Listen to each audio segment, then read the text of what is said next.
인도 삼성 공장 주인 행세 문제인 쏟아지는 말. 드루킹 최근 근황, 특검 소신 있는 수사를 기대한다. 재벌 혼내주러 이 자리에 앉았다던 김상조 공정위원장이 경제 성과 없어 너무 초조하다고 밝혔는데요. 자신이 제야에 있을 때는 마치 한국 경제 문제 해결사인 것처럼 재벌들만 골라 무진장가 되더니 정작 자신이 경제 문제를 해결해야 할 위치에 있으니 성과는커녕 한국 경제를 오히려 후퇴시키는 데 일조하고 있습니다. 초아마추어적인 좌파 정권, 경제 실험장이 되어버린 대한민국. 한마디로 김상조 같은 작자야말로 이론만 백단이고 실전은 빵점이라는 걸 증명해주고 있는 거죠. 이래서 과거 정교재에게 경제토론회에서 실컷 젓가였던 겁니다. 이론 자체가 허구투성이니까요. 요즘 초등학생들도 소득주도 성장이 허무맹랑한 허구라는 걸 잘 알아요. 재벌들을 별거 아닌 걸로 검찰 조사나 압수수색 등을 통해 심리적으로 옥죄어놓고 주거 일정에서 도주 우려가 전혀 없음에도 무조건 구속 수사하고, 경제 관련 장관과 청와대 경제팀 수장들은 전부 반체벌적인 인사와 노동계 시민단체 출신들로 채워놓고 일방통 핵식 친노동정책만 펼치고 있는 문재인 좌파 정권. 이런 게 바로 사회주의적 경제 아닌가요? 스스로 한국 경제 발목을 잡고 있는 주체이면서 이런 반기업 정서를 지닌 인간들만 없어져도 대한민국 경제는 3% 이상 성장할 것입니다. 현재 인도를 방문 중인 문재인이 삼성 공장 준공식에 참석하면서 여럿 말들이 많은데요. 인도 삼성 공장 준공식 기사 사진만 봐도 누가 주인인지 분간이 안 될 정도인데요. 혹시 삼성기업이 국영기업으로 문재인은 착각하고 있는 게 아닐까요? 이에 대해 김세의 기자는 이 사진 보니 정말 욕 나오네. 삼성전자 준공식 행사에 이재용이 제일 구석에 가 있네. 홍종학이랑 강경화가 비켜줘야지 왜 이재용을 구석으로 보내는 거냐며 권력 갑질에 대해 분노했습니다. 인도 삼성전자 준공식에서 이재용 부회장을 만난 문재인이 한국서도 더 많은 일자리를 만들어달라고 했다는 소식에 대해 이현주 의원은 각종 예측할 수 없는 반기업 정책으로 투자 심리 위축시켜 일자리 없애면서 일자리 만들어달라고 하는 건 무슨 심산인지요?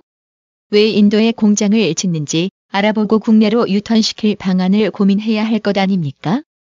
라며 문재인 정권의 이중성을 질타했습니다.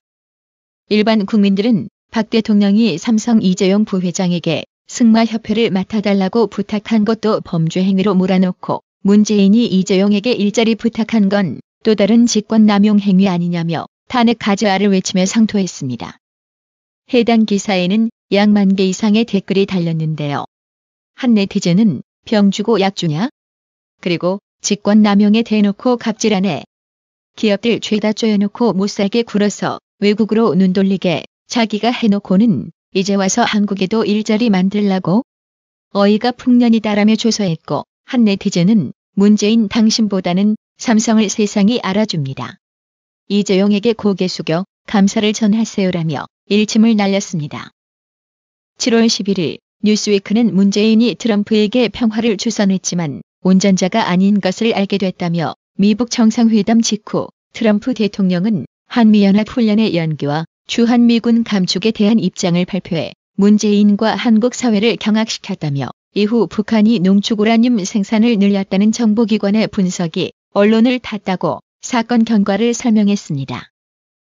문재인이 한반도의 운명을 풍전등화와 같은 상황에서 예측할 수 없는 미국 대통령의 손에 넘겼다고 분석한 뉴스위크는 향후 북핵 협상이 잘 될 경우 문재인은 북한의 비무장과 수십 년간의 분쟁 상황을 끝내는 촉매제 역할을 했다는 점에서 그 평가가 유례없을 정도로 올라가겠지만 실패한다면 2,500만 명 이상의 시민을 전쟁의 위협 앞에 노출했다는 비판을 받을 수 있다고 전했습니다. 여기서 뉴스위크지가 여러 곳 착각하고 있는 게 있어요.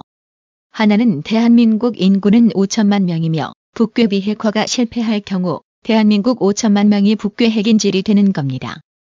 또한 트럼프가 한미훈련 중단 발표할 때 문재인은 경악하기보다 환영했습니다. 그리고 북핵 협상이 엿같이 돌아갈 경우 문재인은 비판만 받는 게 아니라 당장 탄핵 정국 속에서 단두대에 서 있게 될 겁니다. 이제 드루킹 관련 소식을 특집으로 전해드립니다.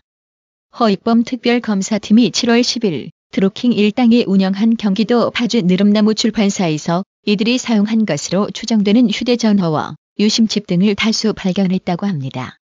앞서 경찰이 이곳을 2차례 압수수색한 만큼 이날 출판사에서 발견된 휴대전화가 범행 도구로 사용된 게 맞는다면 쓰레기 더미 안에 증거물이 무방비로 방치돼 있었다는 점에서 앞선 경찰의 압수수색이 부실한 게 아니었느냐는 논란을 부를 것으로 보입니다. 특히 드루킹 특검팀에는 공대 박사 출신 검사 정홍원 총리 아들도 포함되었는데요. 정홍원 총리 아들 정우준 검사는 모바일 포렌식 분야에서 주된 업무를 맡게 될 전망이라고 합니다. 이미 정우준 검사는 박 대통령 탄핵 당시 최순실 음성 파일 분석으로 애국 우파에 도움을 주었던 인물입니다. 구독자님, 대한민국 인구가 5천만 명입니다. 그런데 드루킹은 느릅나무 위장 출판사를 차려놓고 그곳에서 국정농단 사태부터 댓글을 무려 8천만 번 넘게 조작했다고 합니다. 실로 대선에 영향력을 줄 만큼의 엄청난 조작량인 거죠. 6월 27일 드루킹 특검이 출범을 하면서 허익범 특별검사는 증거가 가리키는 대로 모두 들여다보겠다는 출사표를 던졌습니다. 특검은 몇 개월 동안 드루킹 수사를 진행해온 경찰의 수사가 너무나 미진하고 한심했음을 지적했습니다. 과연 특검은 살아있는 국내 최고의 권력 앞에서 소신 있는 수사를 펼칠 수 있을까? 우리 모두 특검의 수사를 관심 있게 지켜보아야만 하는 이유입니다. 허익범 특별검사팀은 드루킹과 김경수와의 관계를 파악하기 위해 경찰 수사 기록을 넘겨받아 구체적으로 어떤 대화가 오갔는지를 조사하고 있습니다. 7월 4일 경찰 수사 기록에 따르면 드루킹과 김경수 전화통화는 2017년 6월 7일부터 2018년 올 1월 7일 사이에 부재중 전화 1회를 포함한 총 10회가 이뤄졌고 이 중 7번을 드루킹이 했고 2번을 김경수가 전화를 걸었다고 합니다. 이 같은 기록은 드루킹의 휴대전화 포렌식 수사를 통해 드러났습니다.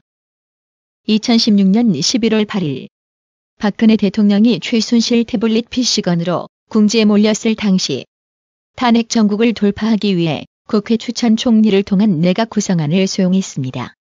이때 드루킹 일당은 일기 킹크랩의 성능을 인터넷상에서 직접 확인하기 위해 유시민 작가를 실시간 검색어 순위에 올렸다고 합니다.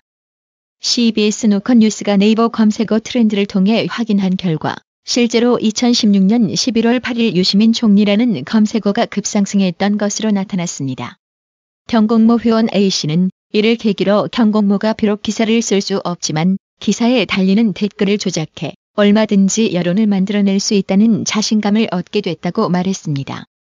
검찰은 7월 4일 서울중앙지법 형사 12단독 김대규 판사 심리로 열린 드루킹에 대한 결심 공판에서 댓글 순위 조작을 위해 킹크랩을 구축해 자신들이 원하는 방향으로 여론을 조작해 죄질이 중하다며 실형을 선고해달라고 재판부에 요청했습니다.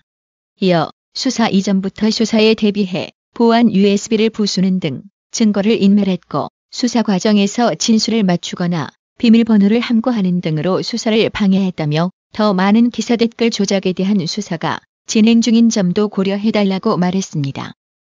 드루킹은 최후 진술을 통해 깊이 반성하고 있음을 먼저 말씀드린다면서 자신의 혐의가 법리적으로 출가되지 않는다고 주장했습니다.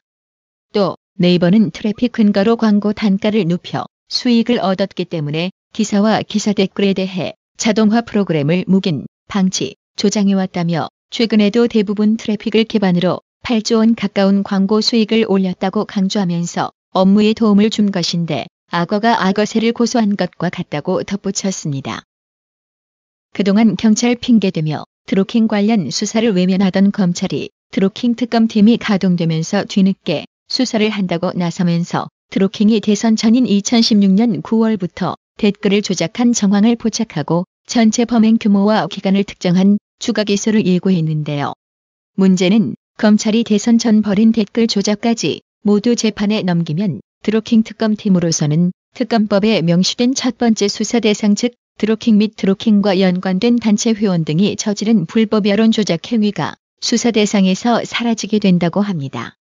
검찰이 마치 특검의 수사를 방해하는 기분이 드는 이유인 거죠. 이에 대해 박상용 특검보는 필요한 사안이면 검찰과 협의해 이중 기소를 막겠다고 밝혔는데요. 검찰 수사와 겹치지 않도록 별도의 수사를 하겠다는 뜻입니다. 하지만 실제 특검팀의 현재까지 수사 진행 상황을 보면 드루킹이 운영한 인터넷 카페 경제적 공진화 모임, 일명 경공모의 자금과 불법 청취 자금의 흐름을 쫓고 있는 것으로 보아 결국 특검팀은 처음 의혹이 불거진 드루킹 일당의 댓글 조작보다 불법 청취 자금의 진상 규명에 초점을 맞추고 수사를 벌이고 있다는 분석입니다.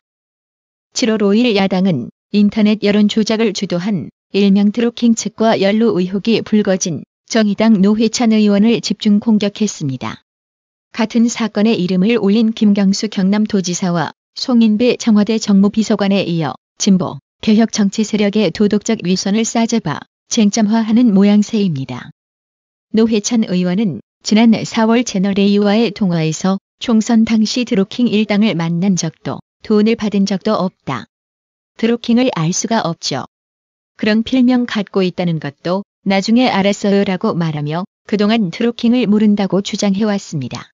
허익범 특검팀은 2016년 3월 드루킹 일당과 노회찬 의원 측의 5천만 원 거래 의혹을 주목하고 나섰습니다. 언론에 나오면 본인은 깨끗한 척, 폼 잡으며 핏대를 세우고 우파 까는데 열 올리던 노회찬. 박 대통령의 언론 의혹 제기는 무조건 사실이고 당신은 예외라는 뜻인가? 세상 더럽게 편하게 해석하고 살려고 하네요. 박 대통령은 일단 구속부터 되고 관련 혐의는 뒷북 수사를 벌인 것처럼 노회찬 당신도 일단 언론의 의혹 등재되었으니 감방에서 수사받을 준비나 하는 게 좋을 겁니다. 좌빨이 이중성의 동네 개새끼들마저 한마디씩 거들고 비웃는 듯한 표정을 지으며 지나가고 있습니다. 7월 8일 드루킹 댓글 조작 사건을 수사 중인 허익범 특별검사팀은 수천만 원 상당의 돈다발이 찍혀있는 사진을 확보해 수사 중이라고 합니다. 문제가 되니 슬그머니 돈을 되돌려주며 마치 죄가 없는 것처럼 변명질 해대는 좌빨들 꼬락서니. 그따구 논리라면 최순실 씨는 롯데 후원금 72억 원을 반환했는데도 왜 아직도 그걸 문제 삼고 재판을 받고 있나? 일단 드루킹을 모른다고 잡아떼고 보는 이들, 증거인멸의 우려가 충분하니 일단 구속부터 하고 수사하기를 바랍니다. 대한민국은 구속 수사가 원칙이 아니었나요? 한편 드루킹은 특검 수사에 협조를 아주 잘하는 것으로 알려졌습니다. 강명숙님, 유택상님, 정기적 구독료 후원 너무 감사드립니다. 나라의 TV는 보다 더 양질의 컨텐츠를 생산하기 위해 자발적 구독료를 후원 형식으로 받고 있으니 많은 성원 부탁드립니다. 시청해주셔서 감사합니다. 구독은 꼭 눌러주세요.